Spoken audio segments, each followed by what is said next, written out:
The Fertile Crescent is one of the first regions human civilization began to thrive in. So it is no surprise that conflicts over it began very early, happened often, and still rage on today. The empires of the Bronze Age were no different in that they fought over it for centuries. To the south, Egypt was forming an empire. In the middle of the 17th century BC, a Semitic people called the Hyksos invaded it and established the 15th dynasty. The Fertile Crescent was the only way to expand, so by 1550 BC, the Sinai Peninsula was occupied. To the north, in Anatolia, the Hittite kingdom was formed at the beginning of the 2nd millennium BC. The history of this state is shrouded in time, and most of the information we have is from Mesopotamian sources. But we know that by the time the Hyksos dynasty started their expansion, the Hittites controlled most of central and southern Anatolia, and had started moving into modern Syria. Here they met with the kingdom of Mitanni, which used the collapse of the old Assyrian Empire to gain independence by 1500 BC. The Mitanni and Hittite kingdoms fought each other on the edge of Anatolia throughout the early 15th century BC with differing results.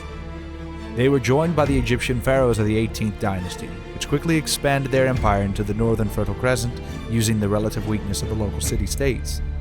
Still, a great rebellion against the Egyptian rule happened as the cities of Kadesh and Megiddo were joined by the Canaanite people and the kingdom of Mitanni. The first recorded battle in history occurred during this revolt. In 1447, the Pharaoh Thutmose III crushed the Kadesh-led alliance near Megiddo and Canaan. This battle left such an impression that now we refer to the end of the world as Armageddon, and a number of religions expect the last battle of humanity to happen in the same location.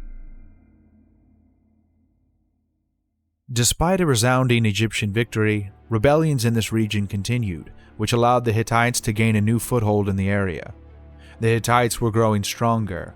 Most of Anatolia fell to them, and in the late 14th century BC, the Mitanni became the vassals of the rising Assyrian Empire. The Hittites also lost some territory to the Assyrians, but held the line and even expanded in Syria as the great city of Kadesh was taken from Egypt. The Pharaoh Seti I tried to re-establish Egyptian influence, making a foray into Syria. He managed to capture Kadesh and signed a peace treaty guaranteeing the borders between the two empires. Still, the war between the Hittites and Egypt was unavoidable. The Egyptians failed to keep an adequate garrison in Kadesh, which fell back to the Hittites in the early years of the 13th century BC. Ramses II became the pharaoh in 1279 BC. And was eager to restore the Egyptian rule over coastal parts of the Fertile Crescent. In 1277 and 1276 BC, he marched to the region twice to deal with the local pirates and recapture some of the lands. He managed to conquer the Hittite vassals, the kingdom of Amurru, that garnered the attention of Mutawalli II. It was clear that an attack on Kadesh would be the next move of the new pharaoh, and so Hittite forces would be waiting for him here. The battle took place in 1274 BC. At this point, we probably need to talk about the opposing armies. Ramses II reorganized his army into 6 divisions, with most of the troops concentrated in 4 divisions called in honor of the Egyptian gods: Amun, Ra, Ta, and Set. Each division was a combined arms unit of 9,000 men, including chariots, infantry, and bowmen. The 5th group was made up of Pharaoh's guard, and the last, called Niran, consisted of Canaanite mercenaries. The base of the Egyptian army was infantry, and they were armed with javelins and short swords. For protection, the Egyptians wore close-fitting helmets and mailed tunics, made from matting. Each man carried a shield of oxhide over a wooden frame, square at the bottom and rounded at the top. Ramses also had 2,000 chariots, evenly distributed amongst the first 4 divisions. Egyptian chariots were primarily a mobile skirmishing platform. Their melee capabilities were limited, and they weren't able to trample enemy infantry. Each chariot had a skirmisher armed with javelins and a bow, while also containing a driver with a shield. Aristocrats usually were archers, firing from the chariots. The Hittite infantry had a similar armament and were used similarly, but the chariots of this empire were entirely different from their Egyptian counterparts. Hittite chariots were heavier, which made them slower, but also allowed a 3-man crew with 1 driver, 1 warrior, and 1 more armed with a spear.